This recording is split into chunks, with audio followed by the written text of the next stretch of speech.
मैं जा रही हूँ और एक चीज़ ये ध्यान में रख लेना ना, तुम कभी भी लाइफ में कभी खुश नहीं रह पाओगे। तुमने जैसा मेरे साथ किया है ना, अपनी वाइफ के साथ, अपनी बच्ची के साथ कभी भी खुश नहीं रह पाओगे, चाहे अपनी फैमिली के साथ। समझे? यार एक मिनट मेरी बात तो मुझे नहीं, एक मिनट सुनो अनन्या। देखिए बात बस इतनी सी थी कि उनके बड़े भाई से मेरी शादी होने वाली थी, लेकिन वो छोड़कर चले गए किसी और लड़की के साथ। मेरी फैमिली की बदनामी ना हो, मेरी बदनामी ना हो, बस इसलिए उन्होंने मुझसे शादी करने को तैयार हुआ। हे गाइस, मेरा नाम चंदन और आज मेरे साथ है दिव्या, अनन्या और राज। इनकी एक प्रॉब्लम आ रखी है जो इनकी फैमिली से रिलेटेड है।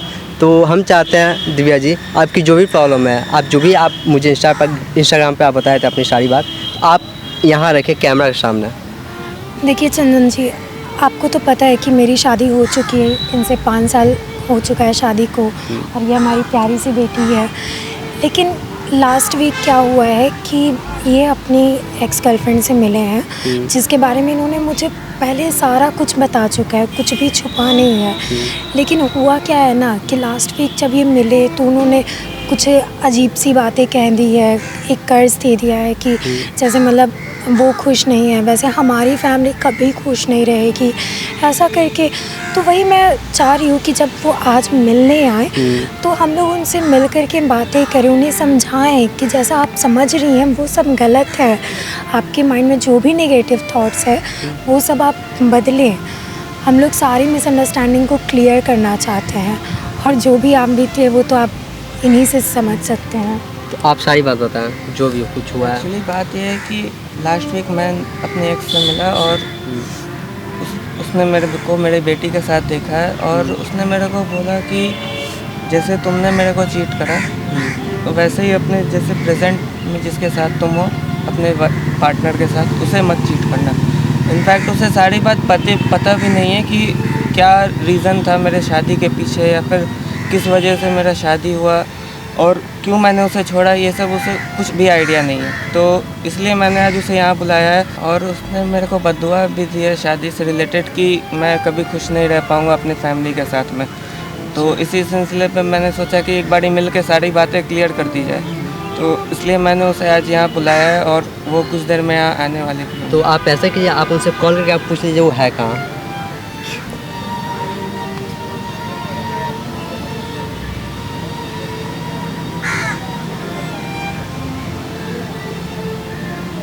फ़ोन स्पीकर पे करना आप।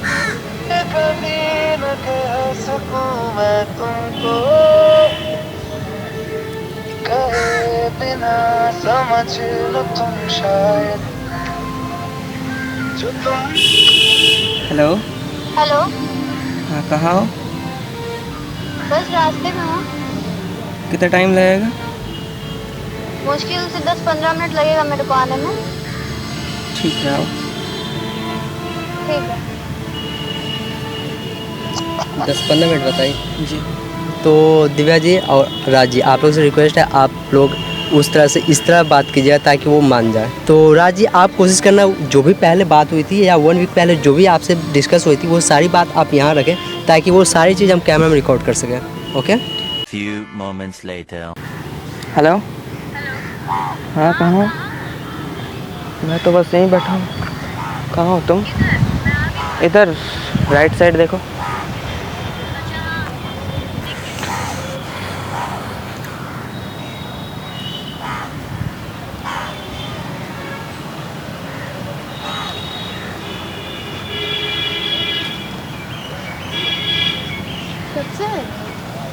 कुछ नहीं, 10-15 मिनट पहले बैठो। तो फिर बोला जाए। खुश तो बहुत होगे तुम मुझे छोड़ के। मैं क्या ही बोलूँ तुमको, कुछ बोलने लायक नहीं छोड़ा यार तुमने। आज कल मेरे साथ, आज अपनी वाइफ के साथ।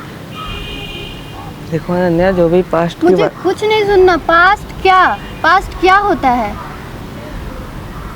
अभी तुम्हें नहीं पता है कि 5 साल पहले क्या रीज़न था, क्या रीज़न मैं क्या सुनूं तुम्हारा रीज़न? यार कितने अच्छे मोमेंट्स बिताए थे हमने, वो सारे चीज़ तुम भूल गए। और ऐसा कौन सा रीज़न था जो तुम्हें शादी करनी पड़ गई? अगर ऐसा था तो पहले ही बता दिया करते। मैं नहीं रहती तुम्हारे साथ, नहीं प्यार करती, मतलब मैं पागल हूँ ना? ऐसी कोई बात नहीं है कि तुम पागल हो या फिर कुछ। देखो रीज़न जो भी था वो एक फैमिली से रिलेटेड टॉपिक था और मैं तुम्हें बताना चाह रहा था, बट क्या बताते तुम, क्या बताते? अगर ये ऐसा कुछ रहता तुम उस टाइम मेरे से आते, कन्फेस करते, मुझे बताने की कोशिश करते, उस टाइम मैं समझती ना। यूँ अचानक से छोड़ के चले जाना, तुम्हें पता है मेरी क्या हालत हुई थी तुम्हारे जाने के बाद? कोई आइडिया नहीं है तुम्हें? सडनली इतना कुछ, सब कुछ अचानक से चेंज हुआ कि सडनली। देखो सुनील, मैं एक चीज़ क्लियर कर देती हूँ, कुछ भी क्लियर, ये क्या कहते हैं, सडनली नहीं होता, कुछ भी मजबूरी से नहीं होता, चाहे किसी भी चीज़ का कोई रीज़न नहीं होता। अगर होता भी तो तुम मेरे से कन्फेस करते। किस चीज़ में मैंने कमी की थी तुम्हारे लिए? प्यार उतना ही दिया तुम्हें, हर कुछ दिया, सबसे पहले तुमको रखा अपने, और तुम मेरे साथ ऐसा करके चले गए। एक बार भी मेरे बारे में ऐसा सोचा? एक बार भी नहीं। तुम्हें तो शादी करनी थी ना, पेरेंट्स की बात मानी थी। पेरेंट्स से पूछे थे तुमने? पूछा था कि हाँ मैं प्यार कर रहा हूँ एक लड़की से? अनन्या देखो, जो भी बात है यार, 5 साल पहले जो कुछ भी हुआ वो बताने तक का मेरे को टाइम नहीं हुआ। ऐसा सडन चेंजेस आया फैमिली के बीच में। ठीक है, सडन चेंजेस आया। सडन चेंजेस का मतलब अचानक आया। मैं यहीं थी, तुम यहीं थे, तुम्हारे पेरेंट्स यहीं थे, तो मुझे बताने में क्या प्रॉब्लम थी तुमको? तो मेरे को इस चीज़ के लिए मौका भी तो नहीं मिल पाया कि मैं तुम्हें सब कुछ एक्सप्लेन करूँ। क्या मौका नहीं मिला, बताओ ज़रा, क्या मौका नहीं मिला? और क्या ऐसा रीज़न था तुम्हारा कि आज मेरे साथ, कल अपनी वाइफ के साथ? देखो नन्या, बात ऐसी है कि जो कुछ भी मेरे साथ 5 साल पहले हुआ वो चीज़ तुम्हें पता नहीं है। मेरे फैमिली के साथ क्या कुछ बीता, मेरे साथ क्या कुछ हुआ, मेरी फैमिली किस हद तक डिप्रेशन में चली गई, तुम्हें अभी कोई भी रीज़न अभी नहीं मालूम है। किस रीज़न में? रीज़न पता होना चाहिए ना यार। मैं यही हूँ, तुम्हारे पास मेरा कॉन्टैक्ट नंबर है, हर कुछ के लिए तुमने मुझे कॉल किया, हर एक बात शेयर की। क्या ये बात ऐसा नहीं था जो हमसे तुम शेयर कर सकते थे? यार तुम्हें ऐसा लगता है कि मैं तुमसे प्यार नहीं करता था? प्यार मैं नहीं करती तो मुझे बताते, मुझे पता चलता ना यार, मैं समझने की कोशिश तो करती ना कि हाँ ऐसा क्या बात था जो तुम अचानक से मूव ऑन करना चाहते हो। यार बात मूव ऑन की नहीं है, मेरे फैमिली पे ऐसे कुछ इश्यूज आए थे, इस कारण से मेरे को ये शादी करनी पड़ी। ठीक है, मैं तुम्हारा प्रॉब्लम समझ रही हूँ, लेकिन जो भी फैमिली इश्यूज थी, जो भी कुछ था, तुम मुझे वो चीज़ कन्फेस करते, बताते कि क्या है क्या नहीं है। ऐसा तो नहीं मैं नहीं समझती उस टाइम। तो मुझे इस चीज़ के लिए मौका भी तो नहीं मिल पाया यार। क्या मौका नहीं मिल पाया यार? मैंने कुछ दिन पहले ही, 2-3 दिन पहले तुम्हें देखा, तुम अपनी बेटी के साथ कितना खुश थे। अब बताओ, जब तुम अपनी बच्चे के साथ इतना खुश हो, तुम अपनी वाइफ के साथ इतना खुश हो, तो मुझे नहीं लगता कि तुम्हें कोई प्रॉब्लम होगी। तुम अभी जानते ही नहीं हो कि क्या रीज़न था। मैं क्या क्या एक्सप्लेन करूँ, कैसे एक्सप्लेन करूँ? रीज़न क्या सुनूं मैं तुम्हारा? कुछ नहीं सुनने को रह गया है और अब कुछ मुझे सुनना भी नहीं है। मैं जा रही हूँ, और एक चीज़ ये ध्यान में रख लेना ना, तुम कभी भी लाइफ में कभी खुश नहीं रह पाओगे। तुमने जैसा मेरे साथ किया है ना, अपनी वाइफ के साथ, अपनी बच्ची के साथ, कभी भी खुश नहीं रह पाओगे, चाहे अपनी फैमिली के साथ। समझे? यार एक मिनट, मेरी बात तो मुझे सुनो। नहीं, एक मिनट सुनो अनन्या, एक मिनट सुनो, प्लीज़ सुनो हमारी बात, प्लीज़ बात करो। ये मेरे हस्बैंड है, मैं इनकी वाइफ हूँ, आप प्लीज़ बात से सुनो, ठीक है? देखिए, मैं आपको सारी बात बताती हूँ, ये तो आपको बताने से रहे, मुझ पे भरोसा कीजिए, प्लीज़ आप सुनिए। आप प्लीज़ 10 मिनट मुझे टाइम दीजिए, ठीक है? प्लीज़।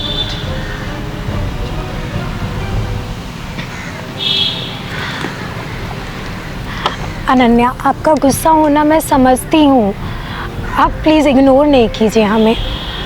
देखिए, आप जानती हैं ना, आप उनसे प्यार किया, आप उनको नहीं समझ पाई।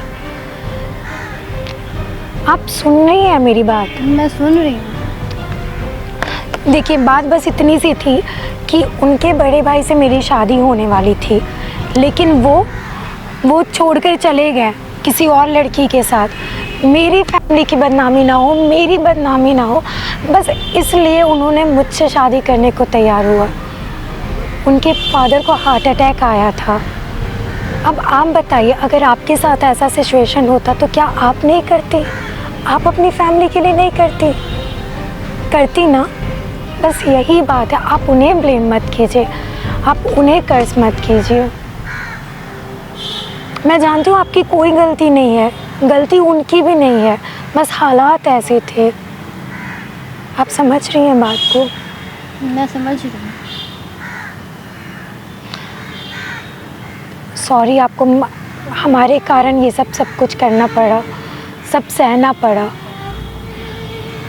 मगर इसमें किसी की भी कोई गलती नहीं है, बस हालात ऐसे थे।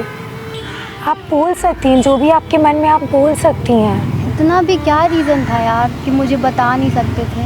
मैं उसी जगह पे रह रही थी ना, उनसे प्यार किया था ना मैंने, तो कैसे ऐसा कर सकते? कर भी सकते, चलो मैं एक पल के लिए मान भी लूँ कि फैमिली का रीज़न था, मुझे बता सकते थे ना कि हाँ ऐसा रीज़न है, ये है वो है, कुछ भी। बट उन्होंने मुझे एक मैसेज, एक टेक्स्ट, एक कॉल तक नहीं किया। अब सोचो उस दिन से अभी तक 5 साल में मेरे पे क्या बीती है। मैं अभी तक अपने आप को मूव ऑन नहीं कर पाई हूँ। मैं समझ सकती हूँ कि आप पे क्या बीती है, और ये बात तो वही जानते हैं कि क्यों नहीं बताया। शायद उन्हें लगा होगा कि आपको वो हर्ट कर देंगे। इससे ज़्यादा भी कुछ हर्ट था, इससे ज़्यादा भी कुछ हर्ट था। देखिए, जो भी चीज़ें हुई, उनसे जो भी गलती हुई, उसके लिए मैं आपसे माफ़ी मांगती हूँ। मैं आप क्यों माफ़ी मांग रही हूँ? इसमें आपकी क्या गलती है? कोई दिक्कत नहीं। मैं उन्हें बुला लेती हूँ। राज, आ जाइए।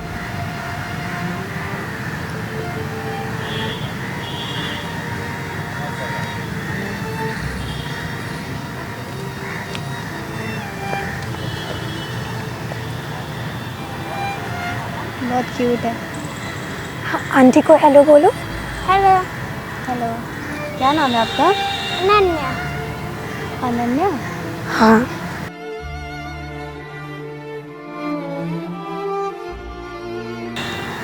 ठीक है, तो मैं चलती हूँ। सॉरी गलती के लिए। जो भी मैंने कहा उसको ज़्यादा सीरियस मत लेना। वो मैंने जो भी बोला अग्रेशन में बोला, गुस्से में बोला, मुझे नहीं पता था कि कोई रीज़न है। आई एम सॉरी नहीं सुनने के लिए, उसके लिए भी सॉरी। आप तीनों खुश रहो, बस यही चाहती हूँ। Thank you thank you. बात समझने के लिए। ठीक है, ठीक है।